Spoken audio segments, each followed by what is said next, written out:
my hair doesn't like heat. I've learned to work with my hair. My back, I have more 4A. It's so weird. Hi guys, welcome back to my channel, 100 Degrees of MNK. Thank you so much for stopping for tonight's video. Before we begin, I just want to thank each and every one of you for your kind words, your engagement, and just subscribing to my channel. We are now officially 381 subscribers strong, or should I say infernos, because you guys are hot, the love is real, and I'm feeling it. So that means we're about 119 people short of joining this lovely family we have over here. So let's get those shares going, let's get those comments going, let's get these likes going. I am on a streak right now with you all. You've been responding so well to my content on here since the beginning of the year. I did say that I was not going to let up on the content creation, and I feel like we're getting to a point of reciprocity here. You know, I'm delivering you work and you guys are receiving and responding and giving your feedback. I went live for the first time, not the first time, but I went live for the first time this week with actual high engagement, and let me tell you, the dopamine had me like slurring my words, not being able to fully articulate myself in a way that I usually am able to when I am speaking with you guys via pre-recorded content. So it just made me feel really, really, really, really good, and I'm just so happy that we are finally getting to a space where I'm starting to feel like, okay, I got a community growing, and I need your help. I need you to like, I need you to comment, I need you to share, I need you to subscribe. We've all gotten to that point where we felt like we were on the verge to giving up at some point in our lives, and that was me with YouTube.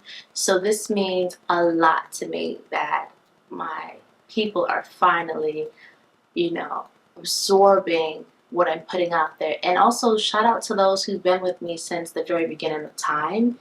I appreciate you, I see you, and I hope you see that I'm also acknowledging that you've been with me from the very beginning. I'll see you all at 500 subscribers, and then I'll also see you at 1,000 subscribers by the end of this year. That is the goal, no ifs, ands, or buts. Now that I got your attention, I just wanted to remind you all that I am an author. Okay, in 2021, I poured my heart out into this lovely body of work, Mom, Memoirs of Manji. Make sure you get your copy of Mom, Memoirs of Manji. It's available on Amazon, my TikTok shop, and my website, and it's also available in hardcover copy. So make sure you go ahead and support your favorite girl. Grab a copy of Mom. Moving on to today's discussion. So I have noticed that y'all have been loving my natural hair videos, and it means so much to me that people find what I'm saying of value, and they are gravitating towards little old me. And I'm going to say little old me right now because I'm still climbing up the ladder. You know, I still need some work done here on YouTube. I need to be more consistent. But it made me feel so good that you guys were so curious and had questions about natural hair, what I do with mine. And so this video is really inspired by you guys, by you all, men and women, but specifically I'm speaking to the ladies because I know that my demographic, at least 58% of my demographic here on YouTube, are women. In today's video, we're going to be diving into different tips and hacks that I have learned from watching countless number of women on YouTube, in the YouTube space, sharing their ideas, sharing their tips surrounding their hair, their natural hair, and sharing their natural hair journey along with my own tips that have worked for me in the past 10-15 years. And I just am so happy to be able to share that with you. The first thing that I always suggest to women who are on their natural hair journey, including the women in my family, is to know your hair type. It is so important to understand where your hair stands on the charting table. Now I know a lot of us have said that this table is, you know, highly texturous. It's not really a true reflection of women of color, of black women specifically, when it comes to our texture spectrums. Some have even argued that there is a 4Z and that type 4 hair goes beyond C. The hair typing chart began with Mr. Andre Walker. He's Oprah Winfrey's hairstylist, and he basically came up with a hair typing system that allowed us to essentially be able to classify our hair type, and this has been adopted by black women particularly in our natural hair journey to help us understand what our hair needs, what it is, and how we can improve it so that we are confident and comfortable in our hair. On this hair chart, we have 4 different types. So the number being the texture and the letter being the curl type. 1A is very straight and fine. 2A has a little bit of a wave, but no S wave yet, and it's still on the fine textured straight hair spectrum. Now when you get to 2B and 2C, you start to see the spirals and the waves. When you hit 3A to 3C, that's when you get more of a coil, but still very loose, kind of like a ringlet. And then as you approach the type 4, A, B, and C, you start to see those coils tighten. Alright, and the hair is a lot more dense in texture.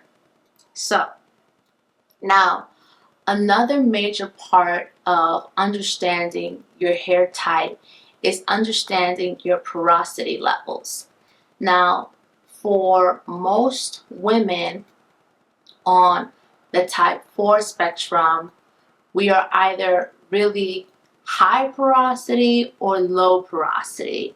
Now, porosity level just simply says how well does your hair take to moisture. So there are actually 3 levels of porosity: low porosity, medium porosity, high porosity.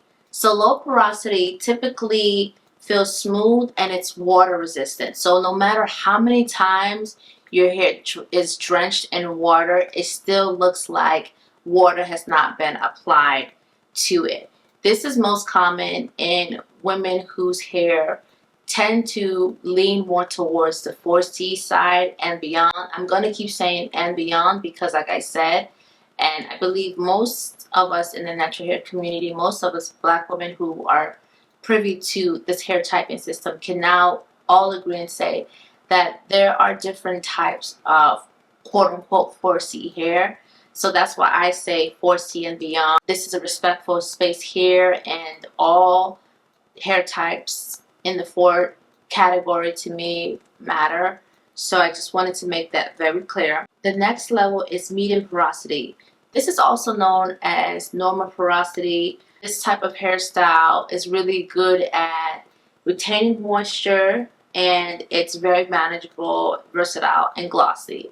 That term manageable, I don't know who it applies to, but healthy hair across the spectrum is manageable, period. If you find your hair to be unmanageable, it is because you just haven't learned your hair yet and you don't have all the tools to help you make your hair quote-unquote manageable. So I think manageable is subjective. And then lastly, we have high porosity. So your hair feels rough and bumpy and the cuticles are raised. It's able to absorb the moisture easily but has trouble retaining it. Hair can be prone to breakage and frizz. Now, do I necessarily agree with everything in that statement? No, simply because I have high porosity hair, and it takes forever for it to dry, and I rarely experience breakage, but I do, however, experience frizz. Those, again, are just definitions that are out there, and while those definitions exist, I do believe it can be subjective from person to person, woman to woman, especially here in the natural hair community space. Also, might I also add that we are seeing a comeback of the natural hair community since 2014. It's just so weird to say that 2014, the 2013s, the 2010s was like so.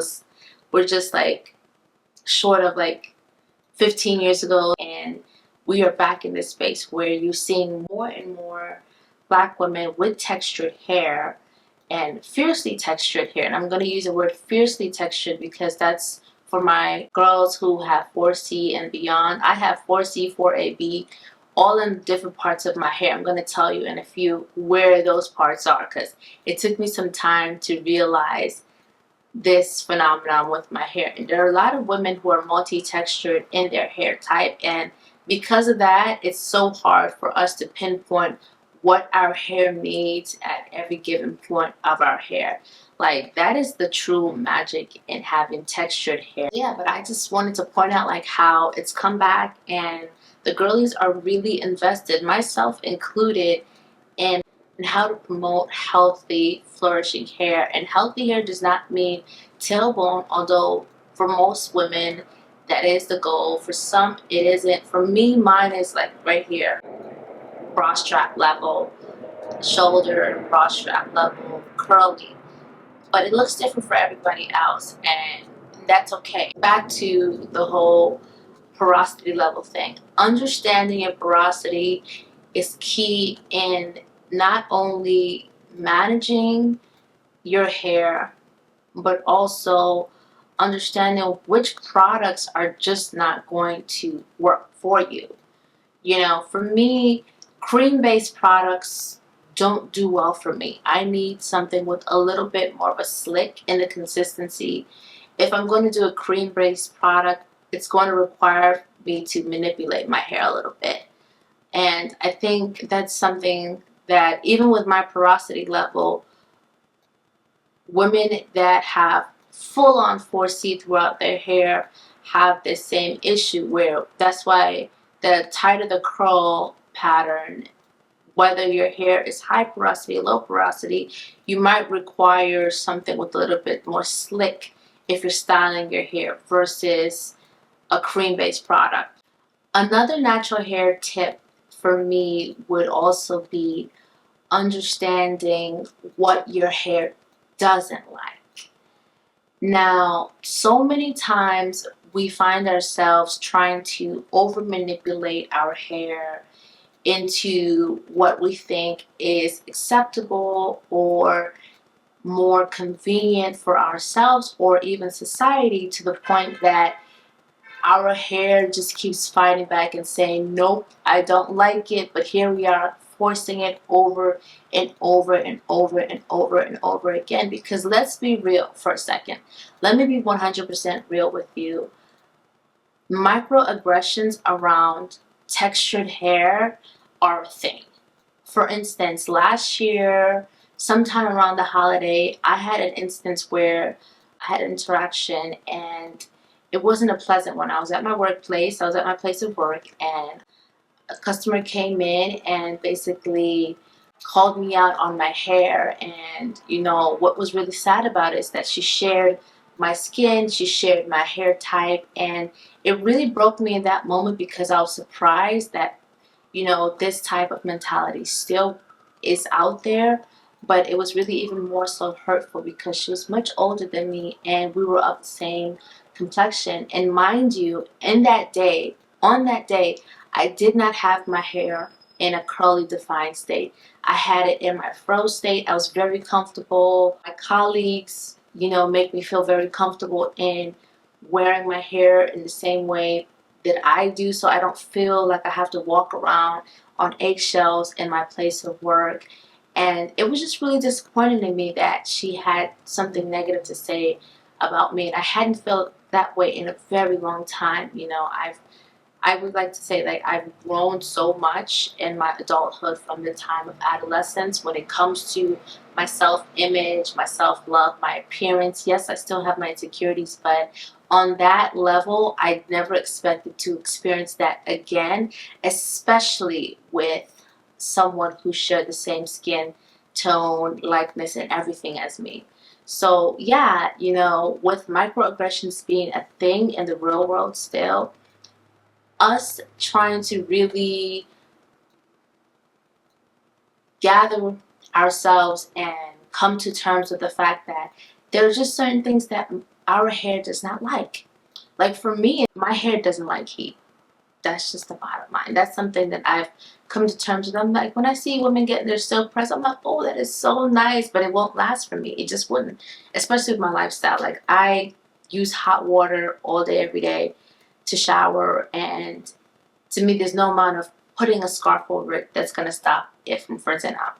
And frizz is not a bad thing. It's just that if you pay maybe $200 for a straight hairstyle and it only lasts you a week, you're going to be upset. That's $200 wasted. So for me, curly hairstyles are the go-to for me. When I say it would take me a while for my curls to come back, it takes a while, to the point where I have big chopped at least 3 or 4 different times as an adult. I keep forgetting how many times. Maybe it's because my math is wrong, it's always been bad, or because, you know, it's been so many times that it feels like it's at least 4. If I want my hair straightened, chances are I'm going to be wearing a wig, and I know people are very like, ooh, wigs, you know, age you. And even if I've even had people close to me say that wigs do age me. I have colored my hair at least 3 times myself. During the pandemic, I did find myself cutting my hair a few times when I couldn't go to the barber shop, when I had my tapered cut. My hair does okay, does well with braids, but it does not do well with braids long term. And that is just simply because of my place of work. They require for our hair to be out of our face, and oftentimes if I'm getting my knotless braids, they got to be like down to hair recently over here, and for the most part that would prompt me to have to put it up or put it away. And what happens over time is that it actually thins out my edges, and I've grown to know how to restore my edges, but now I'm at a point where I'm just like, I'm not going to give up my edges for a hairstyle. Braids are good, but if I do wear them, I need to be able to just wear them as it is, wear them down, especially for work. So another thing that my hair doesn't like is extremely tight crochet styles. Unless I'm doing it, I don't care for it. You know, like for me, like faux locks.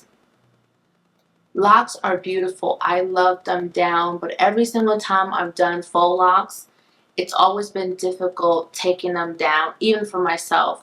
So I just never really trusted somebody else to do that for me, because I feel like I would be bald at the end of the day. Eventually, there is a lot of tension. While I can handle tension, I know by the end of the process, the hairstyle lasting a month, 2 months, I'm going to regret it. So if I'm going to do it, I do it for a short period of time, or I just opt into not doing it. If I am going to do it, I do it myself. Oh, hey there. I hope you're enjoying today's video. In the meantime, I just wanted to share with you that you can now earn up to 30% off in discounts when you use my Shein code 64F26. Just go ahead and type that in your Shein app, your Shein browser. Now with this code, you can shop brands that I interact with on a daily: Shein VK, Shein Privé, Shein Essence, and more. The third major tip that I would like to share with you is taking care of my hair during the takedown process. Now, as someone who gets braids, I haven't done a weave in a very long time, but if I'm going to put a wig over my head, it's going to require me to braid down my hair. So when you're constantly manipulating your hair, there's so many things that happens to our strands that are scientifically proven to be related to how we take down our hair. The girlies on YouTube got me all together last year when I realized that me loosening my hair in its dry state, me combing my hair from the root as opposed to tip to root, has been aiding in the loss of my hair, my new growth, you know. So it's not that black hair does not grow, contrary to some people's beliefs. It's that we are unable to retain length because of our habits, okay? Y'all know what I'm talking about. You know, being rough with our hair, wanting to hurry up to, you know, get it done, or have it braided, have it styled, have it flipped, have it weaved, have it wigged down, because we don't want to have to deal with the process of getting the hair done. We just want it done. We want it microwaved and ready, you know, to be served. So what the girls on YouTube have taught me is to treat our hair with kind hands. So for me, that means spraying down my hair with a mixture of water and a leave-in conditioner of my choice, and individually taking it out. Once I take it out, I take the braid out and put it in sections. And then after the sections, I either pre-poo my hair with water and leave-in, or just go straight into the shower and massage the shampoo with the water in sections, in those sections that I've created, before doing a full washout and then detangling in the shower. I know it seems like a lot. Like now, wash day went from taking an hour to maybe like 3 hours by the time it's time for me to style. It's just because now I'm aware of how much shedding and damage was being caused to my hair due to how I take it down. My fourth tip is moisture. Moisturizing your hair is so important. What I've learned so far in my natural hair journey is that we have been moisturizing, or at least I have been moisturizing wrong. This whole time I was under the assumption that oil was the way to go, grease was the way to go when it comes to moisturizing our hair. Wrong. Oil is a sealant. That means if your hair is dry, you're going to seal dryness, and if your hair is moist, you're going to seal moisture. Because of the way that our hair is curled and the shaft is not straight, it takes longer for the moisture to actually penetrate through our hair from the scalp. So that's why 4 hair, especially type 4 hair especially, requires so much moisture, you know, so much product that provides moisture. With my washing goes, immediately after I have done my treatments, I have to go in with a leave-in conditioner or some type of moisturizing lotion, and then depending on how I'm going to style my hair, some type of heat protectant. A major part of this process is moisturizing my hair, and then after all of that is done, I seal it with oil. I'm not really big on putting oil on my hair unless it's a weightless type of oil, but for my scalp, I do it and I make sure that my hair is moisturized. All of this information that I am giving is out there. It's verifiable, it's fact checkable. I'm actually going to leave some links at the bottom of this video in post-production where you guys can find this information if you have any doubts or you want more information on how this relates to you and your hair type. The next tip is to keep your hair cleansed. Now, I know we have all been worked under this myth of grow for black women involves your hair being left unwashed for weeks, months. You know, I don't know if anybody's done it for years, but what I have learned is that even leaving your hair unwashed for a month is not good. Having a clean scalp makes all the more difference in how our hair is able to absorb all of the nutrients, all of the great things, the moisture.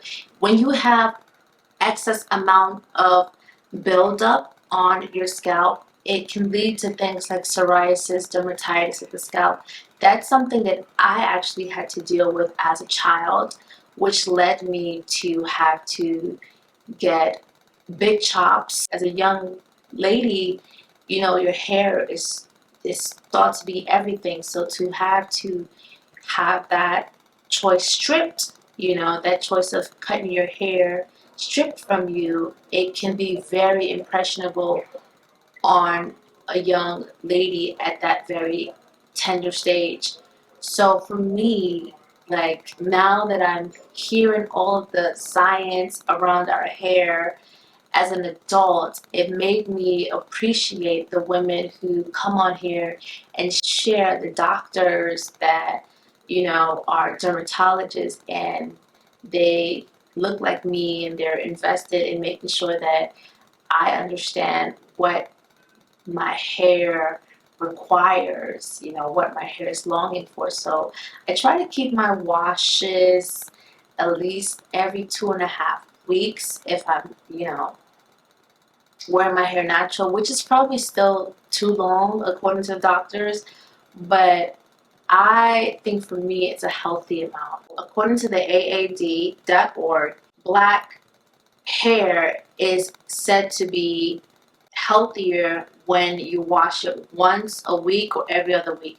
So me doing 2.5 weeks is over what the recommended amount of time is, but let's be real.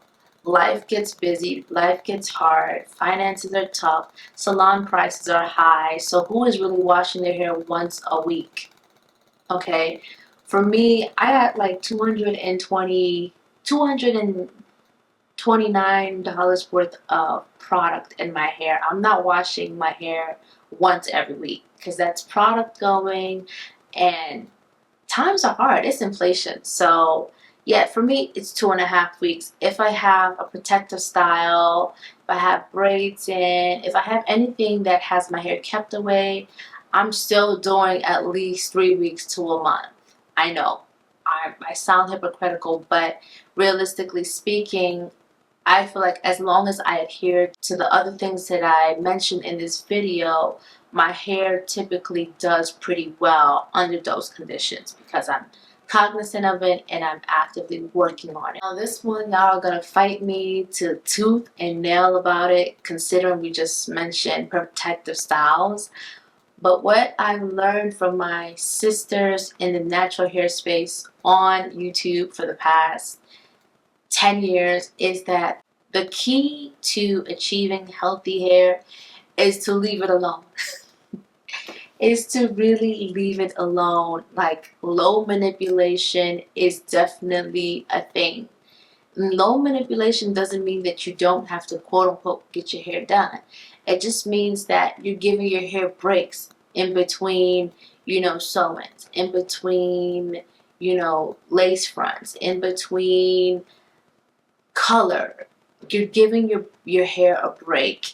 You are letting your hair breathe. You are maybe taking a break from tight styles.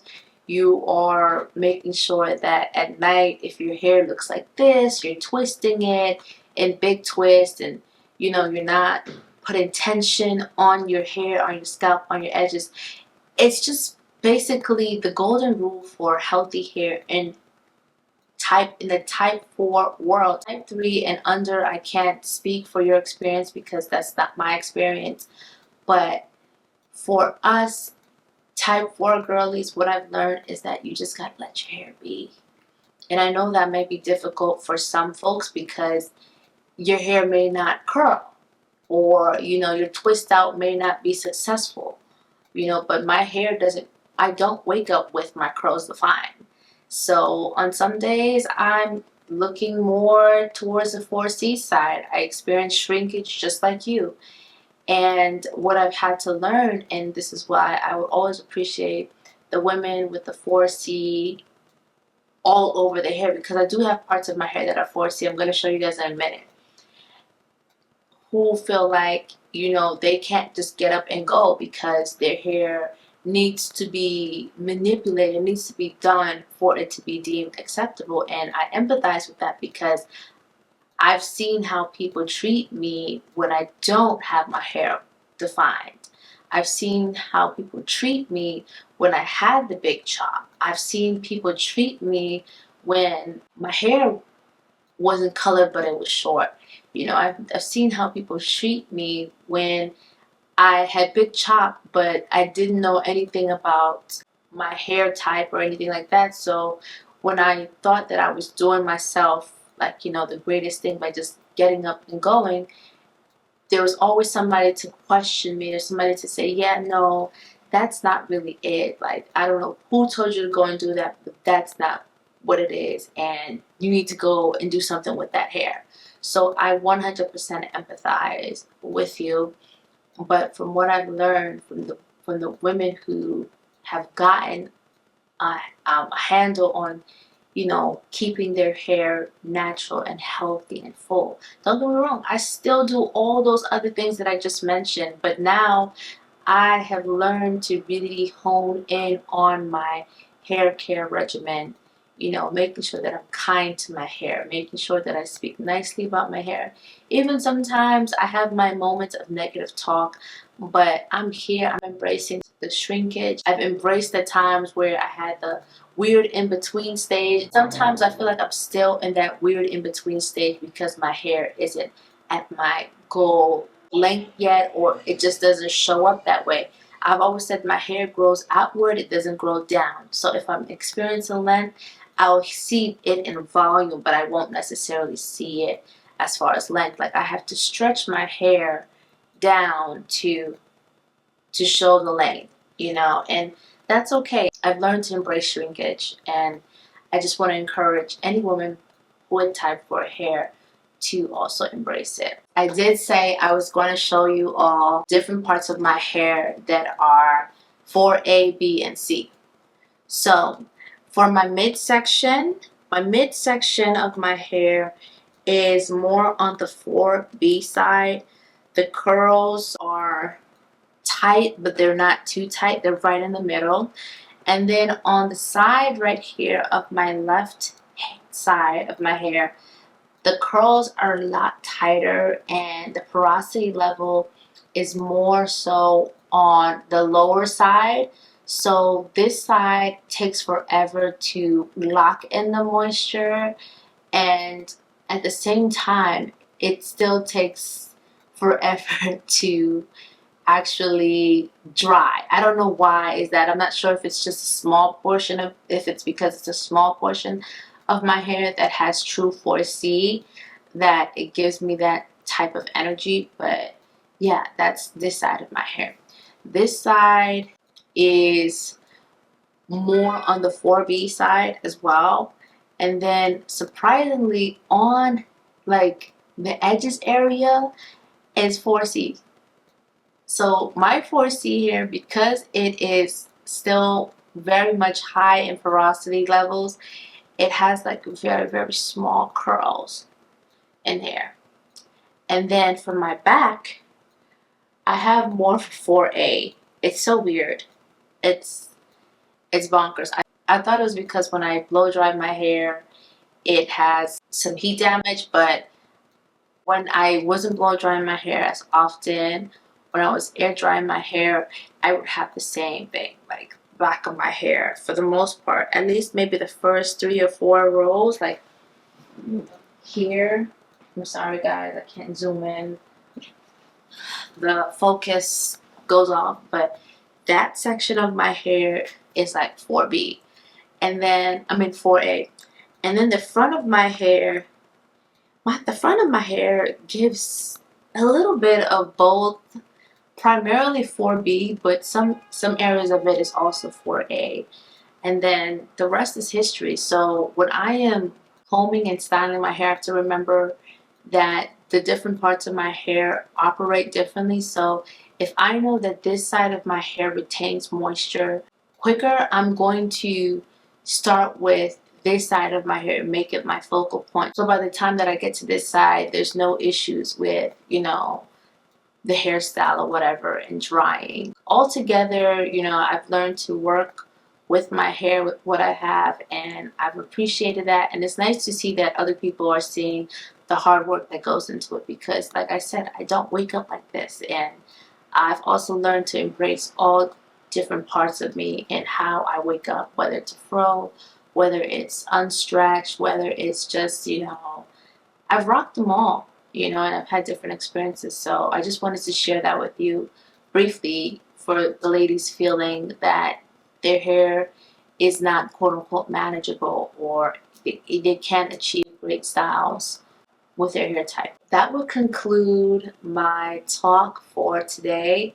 Thank you so much for tuning in. I hope you learned a great deal about natural hair. I hope this has sparked your curiosity about dealing, I hate that word, about learning and enjoying the different stages of your natural hair journey. Hey Infernos, if you didn't know already, I go by 100 Degrees of MNK on all of my platforms. I may have a secondary name for each platform, but my primary name for all of my platforms is 100 Degrees of MNK. Now currently my website is under construction, but it'll be back up shortly. So in the meantime, you can follow up with me on Instagram at Salone_Queen95, TikTok SaloneQueen_95. Threads, I go by TheGlamThread, but you can also find me by my Instagram handle, Salone_Queen95. And you can find me here on YouTube, 100D MNK, also known as 100 Degrees of MNK. If you'd like more videos from me, please, please, please do not hold back in my community tab. Let me know. I see that you guys gravitated to my Shein content. Let me know if you like more tips on how to shop on Shein and what brands to look out for. I hope to see you soon, and make sure you like, share, subscribe, and comment. Make sure that you are sharing my content with your loved ones. Bye!